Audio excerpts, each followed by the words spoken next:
The 5-day nationwide warning strike of non-academic unions in the Nigerian universities is taking its toll on learning and other activities at the nation's public universities. The strike, which began on Monday, is to end on Friday. A visit to the University of Benin reveals that the strike of the Joint Action Committee, JAC, comprising the Senior Staff Association of Nigerian Universities, Ssanu, Non-Academic Staff Union of University, Nasu, and the National Association of Academic Technologists, Naat, of the University of Benin, has paralyzed both administrative and some academic activities as there was 100% compliance by members. Such places under lock and keys include the Student Affairs Division, Estate Department, the University Staff School, Anatomy, Pharmacy and Engineering Laboratories, amongst others. A drive through the university campus by our news crew Wednesday reveals that most non-academic offices were under lock and key. The strike is occasioned by non-implementation of agreements by the federal government which it entered into with the union in 2009.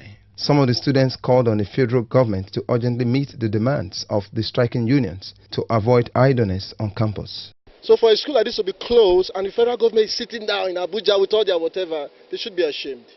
It has affected students very much because we cannot get access to the laboratories, we cannot complete our assignments, we cannot carry out the necessary experiments we need to do. As you can see, I'm standing in front of the drilling lab right now. It is locked. We can't go there to have practicals. Now the body cannot run with just only one hand perfectly. So everything has to be in place in unity to make the university run smoothly. Meanwhile, the leadership of the three unions, Uniben chapter of Ssanu, Mr. John Alile, Naat, Mr. Onyabo Nwamba, and his Nasu counterpart, Joel Idonije, said they were resolute about the action and advised the government to meet their demands without fail to restore normalcy to the nation's campuses. This strike is a warning strike. If you go around, you can see all the offices mined by the non-teaching staff are completely closed or locked up.